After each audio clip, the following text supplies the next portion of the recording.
ಮಾತಾಡ್ತಾ ಈ ಹಿಂದೆನೂ ಹೇಳಿದ್ರಿ ದರ್ಶನ್ ಅವರ ಹಾ ಹೀರೋಯಿಸಂ ಬಗ್ಗೆ ಆಗಿರ್ಬೋದು, ಅವರ ಆಟಿಟ್ಯೂಡ್ ಬಗ್ಗೆ, ಅವರ ಹಾ ಅಭಿನಯದ ಬಗ್ಗೆ ಎಲ್ಲ ಹೇಳಿದ್ರಿ. ಹ್ಮ್ ಅವರೊಟ್ಟಿಗೆ ತಂಗಿಯಾಗಿ ಕಾಣಿಸ್ಕೊಳ್ತೀರಾ ಅಥವಾ ಹೀರೋಯಿನ್ ಆಗಿ ಕಾಣಿಸ್ಕೊಳ್ತೀರಾ? ಹೀರೋಯಿನ್ ಆಗಿ ಕಾಣಿಸ್ಕೊಂಡು ಇದೊಂದು ಮಾತ್ರ ತಂಗಿ ಗಿಂಗೆಲ್ಲ ಇಲ್ಲ, ಹೀರೋಯಿನ್ ಆಗೇ ಕಾಣಿಸ್ಕೊಂತೀನಿ. ಹೀರೋಯಿನ್ ಅಲ್ಲ, ತಂಗಿ ಬಿಟ್ಟು ಬೇರೆ ಇನ್ಯಾವ ಪಾತ್ರ ಆದ್ರೂ ಪರವಾಗಿಲ್ಲ. ಅಕ್ಕನ ಕ್ಯಾರೆಕ್ಟರ್ ಕೂಡ ಅಯ್ಯೋ, ಅಕ್ಕ ತಂಗಿ ಇದ್ಯಾವ್ದು ಬೇಡ, ಅತ್ತೆ ಮಗಳು, ಮಾವನ್ ಮಗಳು, ಓಕೆ. ಇಂಥ ಕ್ಯಾರೆಕ್ಟರ್ಸ್ ಮಾಡ್ತೀನಿ. ಸಿಕ್ಕಿದ್ರೆ ಅವಕಾಶ, ಆ ಒಂದು ಮೂಮೆಂಟ್ ಹ್ಮ್. ಅಭಿಜ್ಞಾ ಅವರು ಎಷ್ಟು ಎಂಜಾಯ್ ಮಾಡ್ತಾರೆ ಅಂತ? ಎಂಜಾಯ್, ಅಯ್ಯೋ ನಾನು ತೇಲಾಡ್ತಿರ್ತೀನಿ ಅನ್ಸುತ್ತೆ.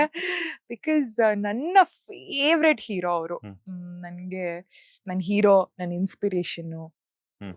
ಇವತ್ತು ನಾನು ನನ್ನ ಜೀವನನ ಇಷ್ಟು ನಾನು ಸಿಕ್ಕಾಪಟ್ಟೆ ಡೌನ್ಸ್ ನೋಡಿದ್ರು ಅದನ್ನ ಇಲ್ಲ, ಮುಂದೆ ನನ್ನ ಲೈಫ್ ಚೆನ್ನಾಗಿರುತ್ತೆ ಹ್ಮ್. ಅನ್ನೋ ಒಂದು ಹೋಪ್ಸ್ ಅಲ್ಲಿ ಬದುಕ್ತಿರೋದಕ್ಕೆ ಕಾರಣನೇ ಡಿ ಬಾಸ್. ಬಿಕಾಸ್ ಅವ್ರವ್ರ ಲೈಫಲ್ಲಿ ತುಂಬಾ ಡೌನ್ಸ್ ನೋಡಿದ್ದಾರೆ. ಸೊ ಹಾಗಾಗಿ ಅದನ್ನ ನೋಡಿ ಇನ್ಸ್ಪಿರೇಷನ್, ಅಯ್ಯೋ ಅಂತ ಸ್ಟಾರೇ ಇವತ್ತು ಅಂಥದನ್ನೆಲ್ಲ ಓವರ್ಕಮ್ ಮಾಡ್ಕೊಂಡು ಇವತ್ತು ಇಷ್ಟು ಚೆನ್ನಾಗಿದ್ದಾರೆ ಲೈಫಲ್ಲಿ. ನಾವುಗಳೆಲ್ಲ we are nothing, hmm hmm ನಮ್ ಕಷ್ಟಗಳು ಅದ್ರ ಮುಂದೆ. ಸೊ ಹಾಗಾಗಿ ನಂಗೆ he's my inspiration. He's like my ತರ ದೇವ್ರ ತರ ಡಿ ಬಾಸ್. ನಂಗೆ ತುಂಬಾ ಇಷ್ಟ. ನಂಗೆ ಇತ್ತೀಚೆಗೆ ಇಂಟರ್ವ್ಯೂಸ್ ಅಲ್ಲೆಲ್ಲ ಹೇಳ್ತೀನಿ, ನಂಗೆ ಡಿ ಬಾಸ್ ಅಂದ್ರೆ ಸಿಕ್ಕಾಬಡೆ ಇಷ್ಟ. ಕೆಲವ್ರು ಅನ್ಕೊಂತಾರೆ ಬಕೆಟು ಅದು ಇದು ಅಂತ, ಬಟ್ ಡಿ ಬಾಸ್ ಅಭಿಮಾನಿಗಳಿಗೆ ಮಾತ್ರ ಗೊತ್ತು ಆ ಕ್ರೇಜ್ ಏನು ಅಂತ. ಹ್ಮ್.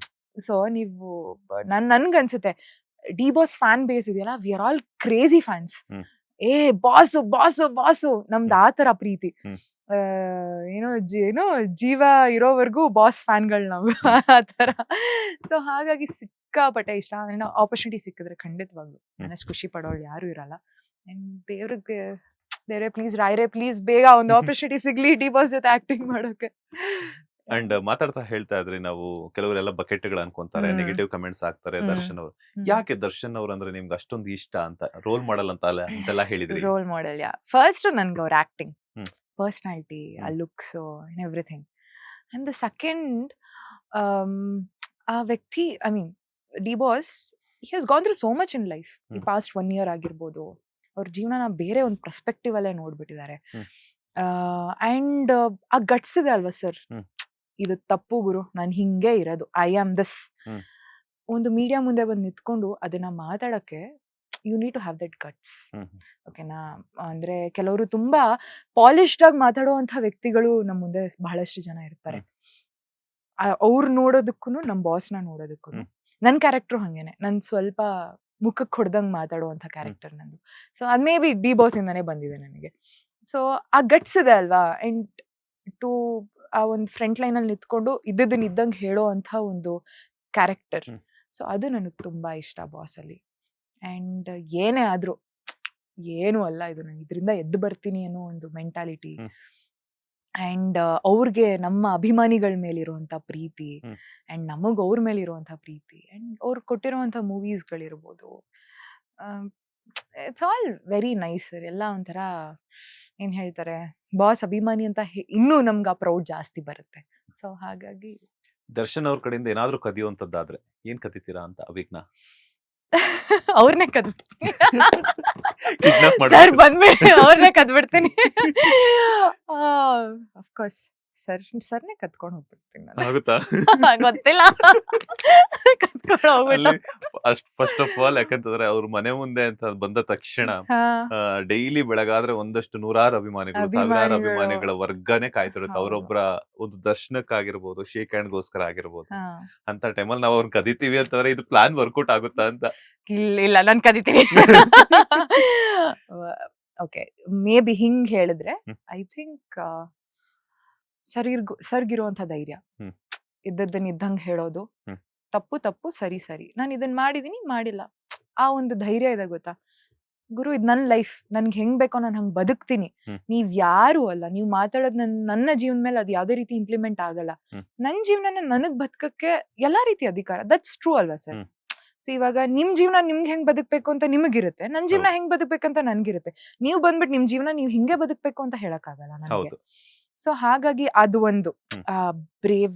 ನಾನು ಇವಾಗ್ಲೂ ಸ್ವಲ್ಪ ಒಂದೊಂದ್ಸತಿ ಯೋಚನೆ ಮಾಡ್ತೀನಿ, ಅಯ್ಯೋ ಯಾರು ಏನಾರು ಅನ್ಕೊಂಡ್ಬಿಡ್ತಾರೋ ಏನೋ ಅಂತ. ಬಟ್ ಬಾಸ್ ಇಂದ I think I take that. ನಾನು ಹಿಂಗೆ ಬದುಕದ್ ನನ್ನ ಜೀವನ, ಒಂದು ಧೈರ್ಯನ ತಗೊಳಕ್ಕೆ ಖಂಡಿತವಾಗ್ಲೂ ಅವ್ರ ಇಷ್ಟ ಕಡೆಯಿಂದ ಧೈರ್ಯನ ಕದಿಯಕ್ಕೆ. ಕದಿಯಕ್ಕೆ ತುಂಬಾ ಇಷ್ಟಪಡ್ತೀನಿ. ಅಂಡ್ ದರ್ಶನ್ ಅವರ ಯಾವ ಸಿನಿಮಾ ನಿಮ್ಗೆ ತುಂಬಾ ಇಷ್ಟ? ಅಭಯ್. ಅಭಯ್ ರೀಸೆಂಟ್ ಆಗಿ ಕಾಟೇರ, ಬುಲ್ಬುಲ್, ಇದೆಲ್ಲ ತುಂಬಾ ಇಷ್ಟ. ಬಟ್ ತುಂಬಾ ನನ್ ಫಸ್ಟ್ ನೋಡಿ ದರ್ಶನ್ ಸರ್ ಅಂತ ಅನ್ಸಿದ್ದು ಅಭಯ್ ಮೂವಿ. ಅದೇ ನಾನು ಲಾಸ್ಟ್ ಇಂಟರ್ವ್ಯೂ ಅಲ್ಲೂ ಹೇಳಿದೆ, ಎಸ್ಪೆಷಲಿ ಆ ಪ್ಲೇನ್ ಅಲ್ಲಿ ಒಂದು ಸೀನ್ ಇರುತ್ತೆ, ಹೀರೋಯಿನ್ ನ ನೋಡ್ಬಿಟ್ಟು ಇಬ್ರದ್ದು ಐ ಕಾಂಟ್ಯಾಕ್ಟ್ ಆಗುತ್ತೆ,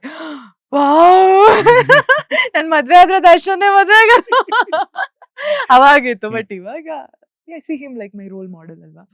ಸೊ ಅಭಯ್ ಮೂವಿ, ಸಂಗೊಳ್ಳಿ ರಾಯಣ್ಣ, ಸ್ಕೂಲಿಂದ ಕರ್ಕೊಂಡು ಹೋಗಿದ್ರು ಸಂಗೊಳ್ಳಿ ರಾಯಣ್ಣಗೆ, ಅದೆಲ್ಲ ಎಪಿಕ್ ಮೂವೀಸ್, ಮತ್ತೆ ಬರಕ್ಕೂ ಸಾಧ್ಯ ಅಲ್ಲ ಅಂತ ಮೂವಿಗಳೆಲ್ಲ. ಅಭಿಜ್ಞಾ ಅವ್ರು ಒಳ್ಳೆ ಸಿಂಗರ್ ಅಂತ ಕೇಳ್ಪಟ್ವಿ. ಖಂಡಿತವಾಗ್ಲೂ ಅಲ್ಲ. ನೋ, ದರ್ಶನ್ ಅವ್ರಿಗೋಸ್ಕರ ಯಾವ್ದಾದ್ರು ಡೈಲಾಗ್ ಅಥವಾ ಹಾಡನ್ನ ಹಾಡೋದಾದ್ರೆ? ನನ್ ಬರ್ತಾ ಅವ್ರದೇ ಸಾಂಗ್ ಕೇಳಿಸ್ಕೊಂಡ್ ಬರ್ತಾ ಇದ್ದೆ. ಅಯ್ಯೋ, ನಾನ್ ತುಂಬಾ ಕೆಡ್ದಾಗ ಹಾಡ್ತೀನಿ, ಬೇಡ ರೀ. ಒಂದೆರಡ್ ಲೈನ್. ಇದು ಸರ್ಗೋಸ್ಕರ. ನನ್ನಾಣೆಗೂ ನಿನ್ನ ಬಾಳೆಲ್ಲ ಬೆಳಗಿರಲಿ, ನಿನ್ನ ನಾಳೆಗಳೆಲ್ಲ ನಾನೆನೆಯೋ ಹಾಗಿರಲಿ, ಎಂದು ಕಂಡ ಕನಸು ಅದು ನಿನ್ನ ಮನಸ್ಸು, ನಿನ್ನ ಮನಸ್ಸಿಗಾಗಿ ಕಾದೆ. ಸೊ ಇದು ಇದು ಕೇಳಿಸ್ಕೊಂಡ್ ಬರ್ತಾನೆ ಇದೀನಿ, ಹಮ್ ಮಾಡ್ಕೊಂಡೇ ಬರ್ತಾ ಇದೀನಿ ನಾನು ಸಾಂಗ್ ನ.